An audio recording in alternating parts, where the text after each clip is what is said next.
अस्सलाम वालेकुम। मैं हूँ Mohammad Iqbal Khan, advocate from Iqbal international law services. आज एक नए टॉपिक के साथ हम हाजिर हैं आपकी इंफॉर्मेशन के लिए, आपकी लीगल इंफॉर्मेशन बढ़ाने के लिए और आपके नॉलेज के लिए। आज का हमारा जो टॉपिक है, जो कि बहुत ही कॉमन भी है और जो कि हमारे न्यू लॉ स्टूडेंट्स के लिए भी है और जनरल पब्लिक के लिए भी है, रेट पिटिशन। रेट पिटिशन क्या होती है और रेट पिटिशन, जिसको हम कॉन्स्टिट्यूशन पिटिशन भी कहते हैं, जो कॉन्स्टिट्यूशन के तहत होती है, जो कि 199 हाई कोर्ट को पावर्स है, 184 उसमें पावर है, सुप्रीम कोर्ट को पावर है। तो रेट पिटिशन जो है वो क्या होती है और इसकी कितनी किस्में हैं। देखिए, रेट पिटिशन जो कि हायर कोर्ट की पावर्स होती हैं, जो पिटिशंस खासकर ऐसे टॉपिक पर या ऐसे चीज़ के लिए फाइल की जाती है जिस पर जनरल लॉ अवेलेबल नहीं होता। अगर किसी चीज़ पर कोई रेमेडी हमारे जनरल लॉ में मौजूद नहीं है, तो उसको हम जो प्रोवाइड करते हैं वो कॉन्स्टिट्यूशन पिटिशन उसको प्रोवाइड करते हैं। कॉन्स्टिट्यूशन पिटिशन में हम जाते हैं और उसके तहत जो हमारा इलाज है, हमारा जो क्योर है, जो हम उससे हमारे मसले को सलूशन है, उसके लिए हम जाते हैं तो वो हल कर सकते हैं हाई कोर्ट में, सुप्रीम कोर्ट में, वटेवर। तो हायर कोर्ट की जो पावर है वो एक रेट पिटिशन है। अब रेट पिटिशन क्या होती है, अब हम ये देखते हैं रेट पिटिशन की कितनी किस्में। देखिए, रेट पिटिशन की 5 किस्में होती हैं। रेट पिटिशन है 5 काइंड्स। एक जो मशहूर और आम सी पिटिशन की किस्म है वो है हैबिस कॉर्पस।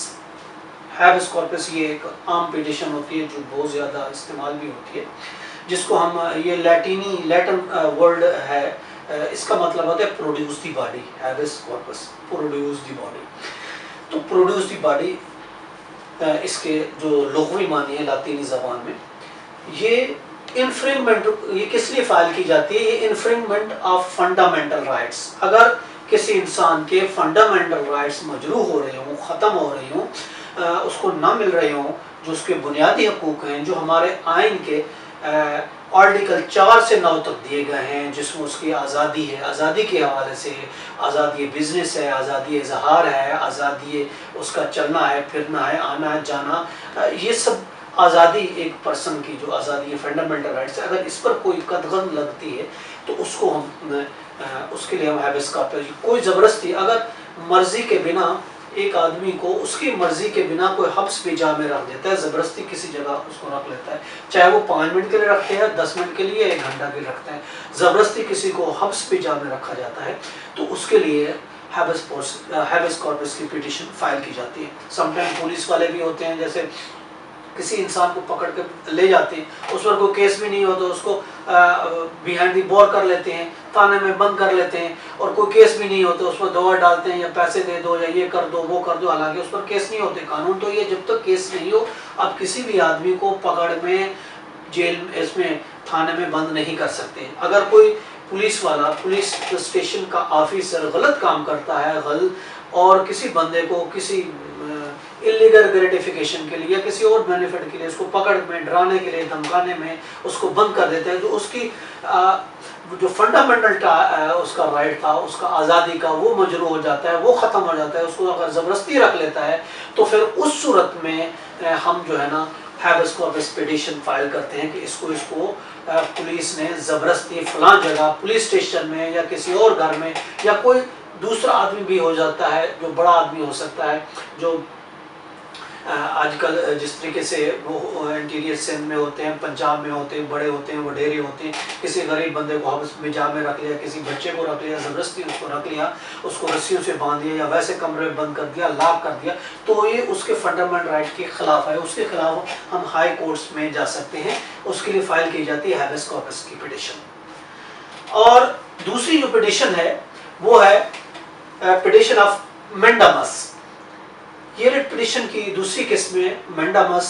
ये वो है अगर गवर्नमेंट इदारे, गवर्नमेंट फंक्शनरी सही तरीके से काम नहीं कर रहे, लीगली तौर पर जिस तरीके से लॉ के मुताबिक उनको काम करना चाहिए था, कोई आदमी है किसी डिपार्टमेंट का, किसी ऑफिस का इंचार्ज है, वो काम नहीं कर रहा जो उसको लॉ ने करने के लिए दिया है या जिसके लिए उसको ऑफिस दिया गया है, वो अगर काम सही नहीं कर रहा तो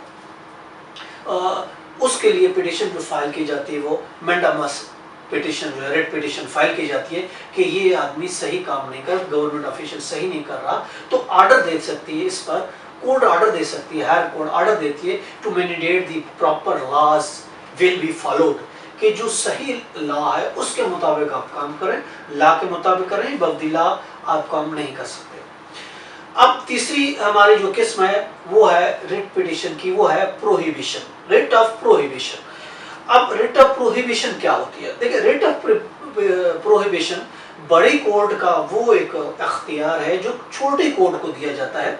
बड़ी higher court give prohibition to the lower court to stop anything, के प्रिवेंशन के लिए इंफीरियर कोर्ट को कि ये आप काम ना करें, या आप ये जो आपने काम किया ये बियॉन्ड दी लॉ है, आपने लॉ से इबव होकर ये काम किया है, ये आपने ऑर्डर किया है, ये किसका फैसला किया है, ये गलत है, आपने अपने हदूद से तजावुज किया है। तो बड़ी कोर्ट को यह अख्तियार है कि वो छोटी कोर्ट को डायरेक्शन दे सके, उसको हुक्म दे सके कि आपने जो है सही तरीके से अंडर द लॉ आप काम करें, और जो आपने जो अभी फैसला किया, जो ये आपने काम किया, ये अबव द लॉ है, तो ये भी अख्तियार सुपीरियर कोर्ट को होगा। इसके बाद दूसरी तीसरी किस्म तो हो गया, चौथी किस्म है रिट ऑफ सिश्योरी। अब ये हमने ये देखना है कि रिट ऑफ सिश्योरी क्या होती है। देखिए, writ of certiorari, when a lower court has made a decision that a higher court deem is correct and improper, अगर लोअर कोर्ट एक ऐसा फैसला करती है कि जो कि हायर कोर्ट के मुताबिक वो इनकरेक्ट है, इनएप्रोप्रिएट है, तो ये बहुत सी जो बेसिक जो है ये एक इसमें बहुत सी पिटिशनें फाइल होती हैं रिट ऑफ सिश्योरी की।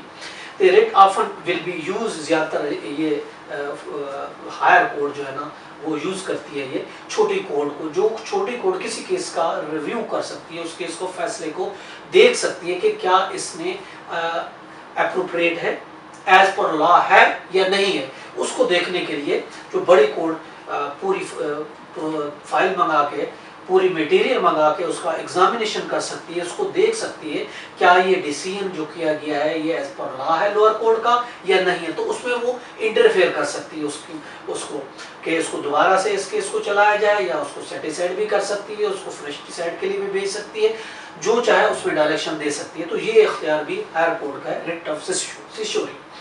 अब पांचवी जो रिट है वो है रिट ऑफ कोवरेंटो। अब हम देखेंगे रिट ऑफ कोवरेंटो क्या होती है। देखिए, कोवरेंटो होती है if a person claim that he has the power of public offer without any legality behind it. ये वो रिट है कि अगर एक आदमी के पास ऑफिस है, गवर्नमेंट का ऑफिस है, मगर वो बियॉन्ड द लॉ है, लॉ के मुताबिक नहीं है, तो इस पर भी इंटरफेयर कर सकती है कोर्ट। हायर कोर्ट को यह अख्तियार है। बेसिकली रिट ऑफ कोवरेंटो ये एक ओल्ड इंग्लिश में ये एक ऐसा अख्तियार था जो किंग को हुआ करता था, बादशाह को हुआ करता था, तो वो इस किस्म का अख्तियार इस्तेमाल कर सके। एक प्रिवेंटिंग ड्यूरिंग द इंडिविजुअल को होल्ड ऑफिस, अगर इंडिविजुअल को होल्ड ऑफिस करता है तो उसको वो अगर किसी लॉ के मुताबिक नहीं है, उसका फंक्शन लॉ के मुताबिक नहीं है, तो इलीगल है, वो एब्यूज ऑफ लॉ है, या वो नेग्लिजेंसी कर रहा है किसी चीज़ की वजह से, तो ये कहा जाएगा वो उस ऑफिस का, वो उस ड्यूटी का, वो उस ओहदे का हकदार नहीं है। ये जो है that can be used challenge another right to either public, या फिर कॉर्पोरेट ऑफिस के खिलाफ, या फिर एनी कॉर्पोरेट बॉडी के खिलाफ दैट कैन बी यूज्ड। तो ये रिट जो होती है ये पांचवी रिट ऑफ सिश्योरी। आज के इसके साथ ही ये टॉपिक ख़त्म होता है। आज हमने पढ़ी डिटेल में 5 रिट हाई कोर्ट की जो पावर्स हैं, 5 रिट की। हैबेस कॉर्पस के बारे में हमने पढ़ा, हमने आपको बताया मैंडामस के बारे में, रिट ऑफ प्रोहिबिशन के बारे में, फिर हम रिट ऑफ सिश्योरी के बारे में, और एंड में हमने रिट ऑफ कोवरेंटो के बारे में हमने डिस्कस की। आज का टॉपिक इतना ही। डिटेल में डिस्क्रिप्शन में हमारी डिटेल दी गई है।